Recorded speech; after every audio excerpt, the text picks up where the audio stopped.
Estúdio B, do projeto social Linha Direta, do médico Hélio da Costa Marques, um flash do que será o balanço da semana no programa radiofônico de mesmo nome, que irá entrevistar o jornalista Mário Ribeiro, que falará das suas impressões sobre a posse de novos e reeleitos prefeitos da região.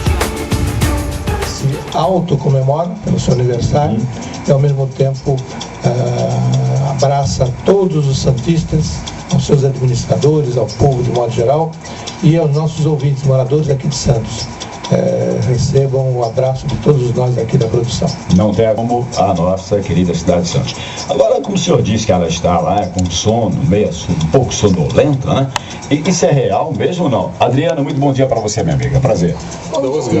Eu acordo os galos. Sim, acordo os galos. E hoje, como diz o doutor Hélio, hoje é dia de festa.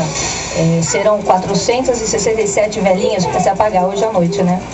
E hoje vai ter um programa na praia, ali próximo ao Canal 2, que é o show do Fábio Júnior. Então, sim, com chuva ou sem chuva, estaremos lá, né, Paulo? Na Rússia, por exemplo, e imediatamente todos estão sabendo. E assim por diante. Então é muito importante as pessoas terem essa vontade de servir, essa prestação de serviço como cidadão, colaborando com o serviço público e colaborando principalmente com a qualidade de vida.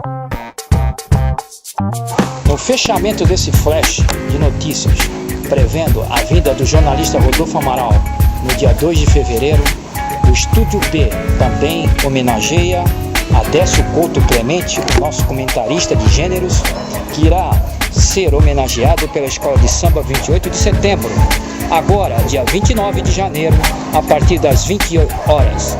Até lá, um abraço.